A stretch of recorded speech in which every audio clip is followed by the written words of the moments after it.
Bonsoir à tous. Bonjour. Nous allons donc tenir un conseil important où il nous faut décider et constituer la nouvelle équipe d'Europe qui doit porter le projet qui est sorti des élections européennes de mai dernier et qui marque aussi la recomposition politique que ces élections ont fait sortir des urnes.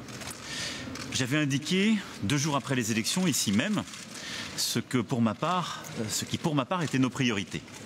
D'abord que ces nominations s'appuient sur un programme clair et un agenda partagé. Cet agenda, nous l'avons arrêté au dernier Conseil, dans un temps d'ailleurs rapide, autour d'une ambition climatique, d'un vrai projet économique et social, d'une Europe qui protège, d'un renforcement de la zone euro. La deuxième chose, que nous décidions rapidement.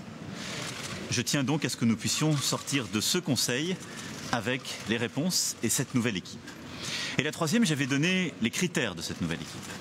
La compétence, en citant plusieurs noms, Michel Barnier, Margrethe Vestager, Frans Timmermans, entre autres. La deuxième chose, c'était des équilibres géographiques et de genre. Il y a 5 postes qui seront à définir.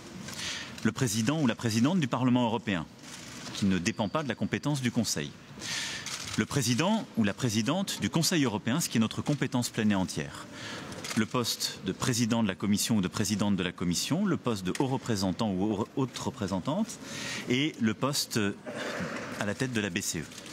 Dans ces 5 postes, 4 sont à l'initiative du Conseil ou de la compétence exclusive de celui-ci. Je tiens à ce que ces 4 postes puissent refléter ces équilibres et répondre à ces critères. C'est ce à quoi je serai attaché. Mais c'est cette nouvelle équipe que nous allons donc arrêter pour 3 noms dès aujourd'hui, pour la BCE sans doute un peu après. Mais la proposition de Donald Tusk ne va pas du tout dans ce sens. Justement, c'est cette Europe lotharingienne, par exemple. C'est une formule que j'ai souvent utilisée. D'abord, il faut que ce soit une compétence commune. Ensuite, il y a, je le rappelle, pour être paritaire dans ce qui dépend du Conseil, 4 postes. Et donc il faudra être éclairé sur ces postes. Et les conditions sont pour moi claires. Dans les 4 postes qui dépendent du Conseil, il faudra qu'il y ait 2 hommes et 2 femmes. Et là-dessus, ce sera pour moi un engagement clair. Est-ce que les candidats sont toujours encore hors jeu ? Mais comme je vous l'ai dit, je pense que le critère principal, je l'ai dit la dernière fois, les Spitzenkandidats tels qu'ils étaient proposés dans le système proposé avec l'ordre qui était celui qui sortait des élections, n'ont pas trouvé une majorité au Conseil. Et donc il y a eu tout un travail de consultation qui se poursuit. Donald Tusk en donnera tout à l'heure la réponse. Mais il faut qu'il y ait en effet des femmes et des hommes qui viennent aussi de l'Est de l'Europe dans l'équation finale, et il faut qu'il y ait autant d'hommes que de femmes. Après, pour moi, c'est le critère de la compétence et de la cohérence par rapport au projet qui a toujours été le guide. Mais la copie proposée par Donald Tusk, pour l'instant, n'est pas la bonne. Mais si vous la connaissez en intégralité, il faut me la donner tout de suite. Moi, je vais aller la discuter, mais je n'ai pas connaissance de la totalité de cette copie. Il y a des noms qui émergent.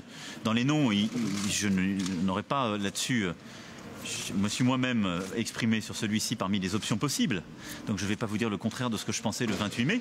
Mais il faut ensuite qu'il y ait un équilibre d'ensemble qui ressorte. C'est important. Mais ce que je dis, c'est que je rappelle mes critères qui sont constants depuis le début. C'est ceux que je défendrai. Et je souhaite que nous puissions trouver un accord ce soir. Après, je ne vais pas préempter la discussion qui va se tenir. Nous verrons. Non, je suis moi optimiste. Je pense que nous pouvons trouver un accord constructif et j'aborde ce conseil avec un esprit positif. Et ce qu'on fait depuis le début, moi je ne pousse pas tel ou tel candidat. Vous ne m'avez d'ailleurs jamais entendu dire je tiens absolument à tel ou tel candidat. J'ai pu dire que j'étais hostile à certains ou certaines parce qu'ils ne correspondaient pas aux critères que j'évoquais, soit de recomposition politique, soit de compétences requises pour les postes auxquels on les proposait. Mais je considère ensuite qu'il faut un esprit de compromis et puis surtout d'ambition pour l'Europe. Donc moi je suis très optimiste à cet égard et nous ferons ce que nous faisons depuis le début, porter cette ambition et rassembler tout le monde au maximum. Nous allons donc y aller. Merci beaucoup. Un petit déjeuner, on verra.